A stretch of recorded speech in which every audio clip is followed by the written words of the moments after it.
Bienvenue dans cette nouvelle vidéo qui va encore parler de la mémoire de l'âme. Donc on va parler de vie antérieure ou de mémoire transgénérationnelle. Vous prenez selon vos croyances. Moi je suis plus mémoire transgénérationnelle, mais ça n'a pas d'importance, ça va rien changer au tirage. La carte numéro 1, c'est ce qui vous décrit dans une vie antérieure ou en résonance avec votre vie actuelle par rapport aux mémoires transgénérationnelles. On parle d'union à l'envers. Qu'est-ce que ça veut dire? Ça veut dire tout bêtement que vous avez du mal peut-être à vous lier avec les autres. Hein. Vous avez du mal à faire des concessions, à accepter l'avis des autres.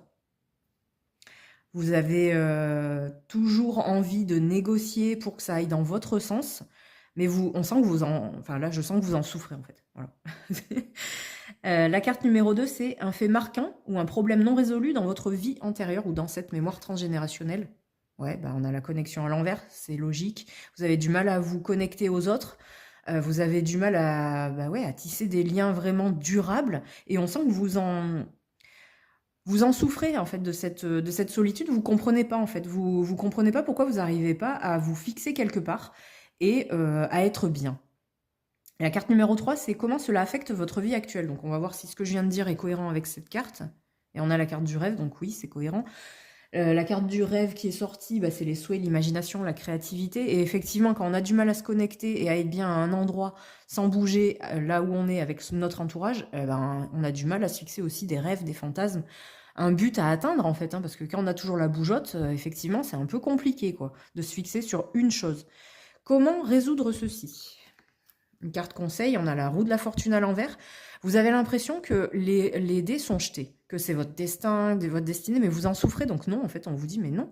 C'est une mémoire transgénérationnelle, c'est quelque chose qui ne vous appartient pas, que vous vous traînez, et vous avez le droit de couper avec ça, vous avez droit.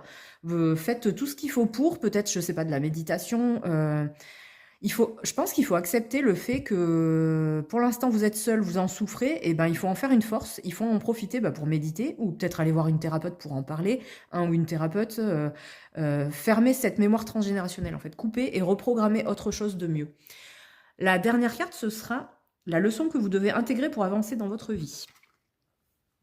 On a l'esprit à l'envers, quand je parle, voilà, ça parle d'isolement, de dissimulation, un peu comme l'ermite, pardon, je me trompe du coup, mais l'esprit à l'envers, oui, c'est un détachement, un enfermement, une solitude. Au lieu de garder l'esprit ouvert, on se renferme. En fait, je crois qu'il faut accepter cette notion de solitude. Elle est en vous, de toute façon, ça par contre, ça partira pas. Il vous faudra, pour être en harmonie et en équilibre avec vous-même, il faudra garder cette solitude, cette méditation, mais tout en travaillant dessus et voilà, ça n'empêchera pas de se lier à d'autres personnes.